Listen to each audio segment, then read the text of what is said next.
இப்போதைக்கு இப்போ நாமெல்லாம் வந்து பேசுகிறத விட திராவிடம்னா என்ன, இதெல்லாம் ஒரு மாயை அப்படிங்கிறத வந்து ஐயாவுடைய உழைப்பு அருமை பெருமக்கள், நம்முடைய ஐயா மணியரசன், நம்முடைய ஐயா வெங்கட்ராமன் போன்ற ஆளுமைகள் உழைப்பு வீண் போகவில்லை என்பது நம்மை பார்த்து இந்த சமூகம் கற்றுக்குது. நம்மை பார்த்து, நம்மளைப் போல பிள்ளைகளை பார்க்கும்போது மணியரசன் வெங்கட்ராமன் விதைச்ச விதை ஒன்று கூட சோட போகலடா, வெளுத்து வாங்குறாங்கடான்னு. அதனால் எவ்வளவு வேணாலும் பாராட்டலாம், எவ்வளவு வேணாலும் வாழ்த்தலாம். அவருடைய பணி அளப்பெரியது. இன்றைக்கு வரைக்கும் சொந்தமாக அவர் மகிழ்ந்துள்ள நிகழ்ச்சி முடிச்சுட்டு பேருந்தில் தான் போவார். அவர் மகிழ் வந்து கட்சியில் வாங்கி கொடுத்துருக்காங்களா?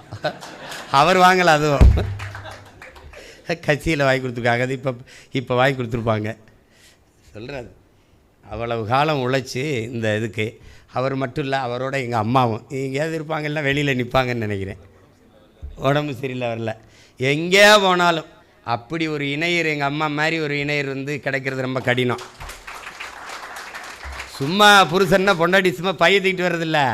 எங்கள் ஐயாவுக்கு சற்றும் குறையில்லாத, சளைப்பில்லாத, இழைப்பில்லாத அறிவாளி. குழந்தைகளுக்கு புத்தகம், எனக்கெல்லாம் என் மகனுக்கு புத்தகம் கொடுத்து தம்பிக்கு சொல்லி அந்த பாட புத்தகம் மாதிரி அந்த கதையை சொல்லி அந்த படங்களை போட்டு அவங்களும் களத்தில் இயக்கத்தில் நின்று போராடிய தாய் தான் நம்முடைய அம்மா. அது சும்மா வந்தது இல்லைன்னா எங்கே போனாலும் பயணம், அவங்களும் இந்த பயணத்தை பின்தொடர முடியாது. நீங்கள் போயிட்டு வாங்க நான் இருக்கேன்னு சொல்கிறதுக்கு ரொம்ப நேரம் ஆயிடாது. அது வந்து பெரிய கொடுப்பனை. இந்த மனுஷனுக்கு வேறு வேலை இல்லை, ஆகுன்னா போராட்டம்னு இப்படியே கிளம்பி போகிறான்னு. எங்கே போனாலும் கூட வர்றதுங்கிறது பெருசு. அப்படிப்பட்ட அர்ப்பணிப்புள்ள ஒரு தாயை இணையராக நம்முடைய அப்பாவுக்கு, அதை விட என்ன பெரிய பேர். என் தந்தை, என்னை போன்றவர்கள், இங்கே இருக்கிற எல்லாரையும் தாண்டிய ஒரு அறிஞன் என் தம்பி செந்தமிழையும் பெற்றிருக்காப்ல. அவன் பெரிய மேதை. அவனுக்கு பாதையை தடமாற்றிக்கிட்டான். அவன் இயற்கை, மரபு வழி, சுற்றுச்சூழல்னு. அவனுக்கு இப்போ வேலை இல்லை. நம்ம அதிகாரத்துக்கு வந்த பிறகு தான்.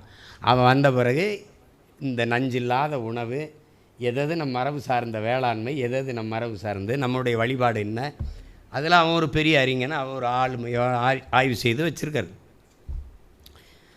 அப்படிப்பட்ட ஒரு அரிய ஒரு சொத்து நமக்கு, தமிழ் தேசிய இனத்தின் பெரிய சொத்து.